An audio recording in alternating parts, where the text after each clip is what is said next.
Welcome to Study Helpline. तो friends, आज मैं आपके लिए प्रैक्टिस सेट लेकर के आई हूँ जो कि आपके आने वाले एग्जाम्स के लिए काफ़ी ज़्यादा इंपॉर्टेंट है। तो आइए स्टार्ट करते हैं। तो फर्स्ट क्वेश्चन है हमारा, अल्प ब्याज नीति को और क्या कहते हैं। तो ए ऑप्शन है इसका सस्ती मुद्रा नीति, बी ऑप्शन है इसका आय सृजन नीति, सी ऑप्शन है इसका महंगी मुद्रा नीति, डी ऑप्शन है इसका निवेश नीति। तो राइट आंसर क्या है? इसका राइट आंसर है ऑप्शन नंबर ए, सस्ती मुद्रा नीति बोलते हैं अल्प ब्याज नीति को। तो आइए और जान लेते हैं इसके बारे में। सस्ती मुद्रा, कम ब्याज दरों पर लोन या क्रेडिट को शामिल किया जाता है या देश के केंद्रीय बैंक द्वारा निर्धारित कम ब्याज दरों को इसमें शामिल किया जाता है। यानी कि जो आपकी सस्ती मुद्रा नीति है उसमें जो आपकी कम ब्याज दरों पर जो है आपका लोन या फिर क्रेडिट जो है वो शामिल किया जाता है, या फिर जो आपके देश के केंद्रीय बैंक है उसके द्वारा जो है ब्याज दर जो है वो कम निर्धारित की जाती है। सस्ती मुद्रा नीति ऋण धारकों के लिए अच्छी होती है, जो आपके उधार लेते हैं उनके लिए तो ये आपकी नीति जो है अच्छी होती है, लेकिन निवेशकों के लिए जो है यह सही नहीं होती है। लेकिन जो आपके जो निवेश करते हैं उनके लिए ये ठीक नहीं होती है। तो आइए नेक्स्ट क्वेश्चन पे चलते हैं।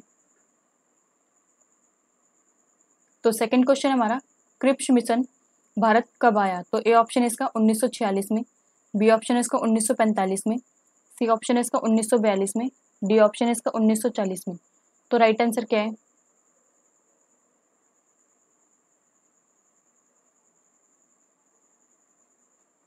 इसका राइट आंसर है ऑप्शन नंबर सी, 1942 में आया था आपका क्रिप्स मिशन भारत। तो आइए और जान लेते हैं इसके बारे में। क्रिप्स मिशन ब्रिटिश सरकार द्वारा द्वितीय विश्व युद्ध में भारतीयों का सहयोग प्राप्त करने के लिए किया गया था, जो 1942 के मार्च में सर स्टैफोर्ड क्रिप्स की अध्यक्षता में भारत आया।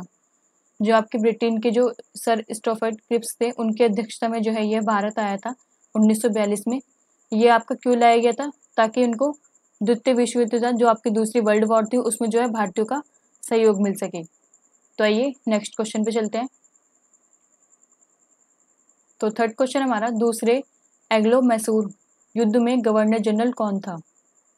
तो ए ऑप्शन है इसका लॉर्ड वेलेस्ले, बी ऑप्शन है इसका लॉर्ड कॉर्नवालिस, सी ऑप्शन है इसका sir John Shore, D option है इसका वारेन हेस्टिंग। तो राइट आंसर क्या है?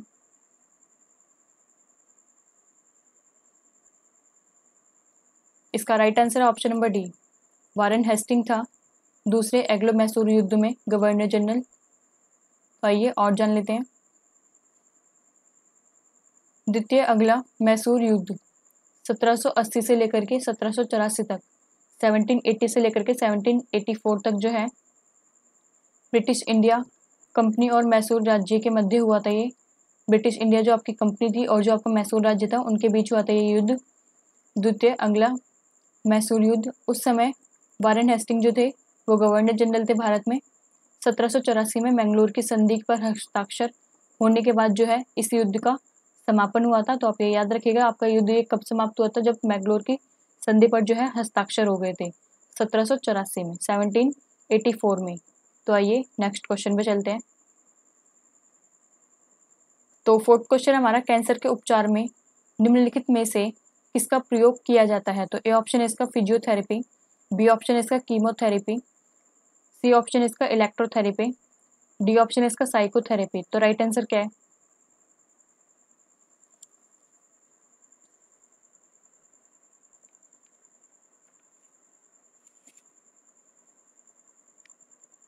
इसका right answer option number B, chemotherapy का जो है प्रयोग किया जाता है कैंसर के उपचार में। तो आइए नेक्स्ट क्वेश्चन पे चलते हैं। तो फिफ्थ क्वेश्चन है हमारा, दिल्ली में हुमायूं का मकबरा किसने बनवाया था। तो ए ऑप्शन है इसका बाबर, बी ऑप्शन है इसका अकबर, सी ऑप्शन है इसका हाजी बेगम, डी ऑप्शन है इसका हुमायूं। तो राइट आंसर क्या है? इसका राइट आंसर है ऑप्शन नंबर सी, हाजी बेगम ने बनवाया था हुमायूं का मकबरा। तो आइए और जान लेते हैं। हुमायूं के मकबरे का निर्माण 1565 ईस्वी में हुमायूं की विधवा बेगा बेगम ने जो है हाजी बेगम, जिन्हें बेगा बेगम को जो है हाजी बेगम भी बोला जाता था, ने शुरुआत करवाया बनवाने की, यानी कि शुरुआत करवाई थी हुमायूं के मकबरे की। दोहरी गुंबद वाला यह भारत का पहला मकबरा था। जो आपकी जो दूसरी गुंबद थी उसका ये भारत का पहला मकबरा था। दो गुंबद थी इसमें। चार बाग पद्धति का प्रयोग पहली बार हुमायूं के मकबरे में हुआ? वैसे भारत में पहला बाग युक्त मकबरा जो है सिकंदर लोदी का था। जो आपका पहला जो मकबरा था बाग युक्त का, वो पहला कौन सा था आपका मकबरा? सिकंदर लोदी का। पर जो है उसके बाद जो है दूसरा भी बना बाग युक्त मकबरा। तो आइए नेक्स्ट क्वेश्चन पे चलते हैं। तो 6 क्वेश्चन हमारा, सूर्य या चंद्र ग्रहण में पृथ्वी की छाया कितने भागों में विभाजित हो जाती है? तो ए ऑप्शन है इसका 5 भागों में, बी ऑप्शन है इसका 2 भागों में, सी ऑप्शन है इसका 4 भागों में, डी ऑप्शन है इसका 3 भागों में। तो राइट आंसर क्या है?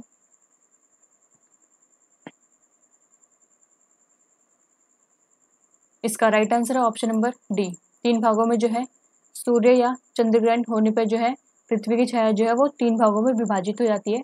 तो आइए और जान लेते हैं।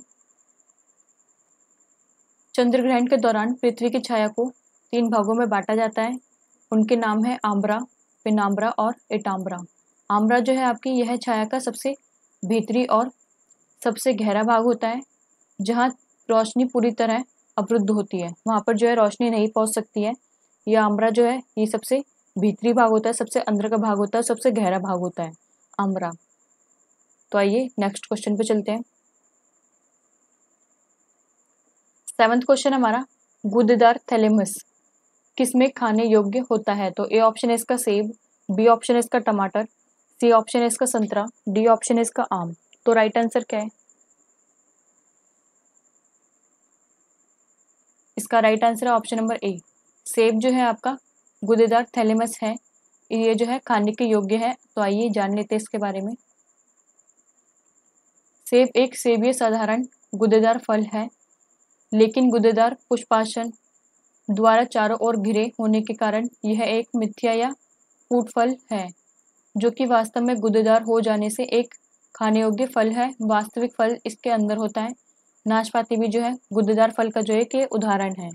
जो आपका नाशपाती फल है वो भी एक गूदेदार फल का जो है यह उदाहरण है। तो आइए नेक्स्ट क्वेश्चन पे चलते हैं।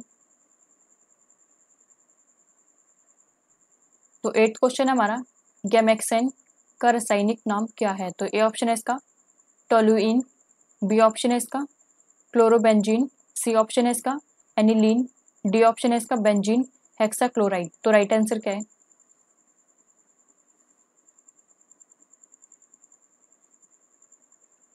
इसका राइट आंसर है option number D, benzene hexachloride जो है वो गैमेक्सेन का जो है रासायनिक नाम है।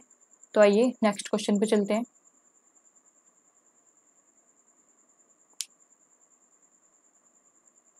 नाइन्थ क्वेश्चन हमारा, किसी वस्तु के संतुलन मूल्य में निश्चित रूप से वृद्धि कब होती है? तो ए ऑप्शन है इसका मांग में कमी होने के साथ साथ आपूर्ति में वृद्धि होती है, बी ऑप्शन है इसका जब मांग और आपूर्ति दोनों में वृद्धि होती है, सी ऑप्शन है इसका जब मांग और आपूर्ति दोनों में कमी होती है, डी ऑप्शन है इसका आपूर्ति में कमी के साथ साथ मांग में वृद्धि होती है। तो राइट आंसर क्या है?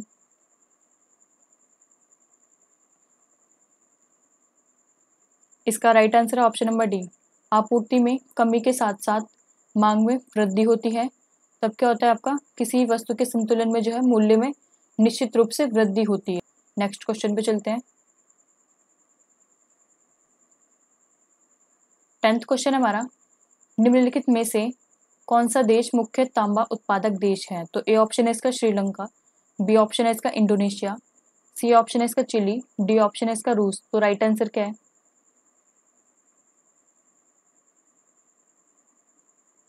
इसका राइट आंसर है ऑप्शन नंबर सी, चिली जो है आपका तांबा उत्पादक देश है। आइए और जान लेते हैं। तांबा उत्पादक देश चिली, पेरू और चीन है। तांबा एक भौतिक तत्व है। इसका संकेत क्या है? इसको किस नाम से और जाना जाता है साइंस में? Cu का जो है इसका संकेत है। आज के लिए बस इतना ही। एंड दोस्तों आप मुझे जरूर बताइएगा कि आपको ये वीडियो कैसी लगी। अगर आपको ये वीडियो अच्छी लगी हो तो प्लीज़ इसे लाइक करें, शेयर करें, सब्सक्राइब करें हमारे चैनल को। तो मिलते हैं आपको ऐसी ही अगली वीडियो में। आज के लिए बस इतना ही। Thank you.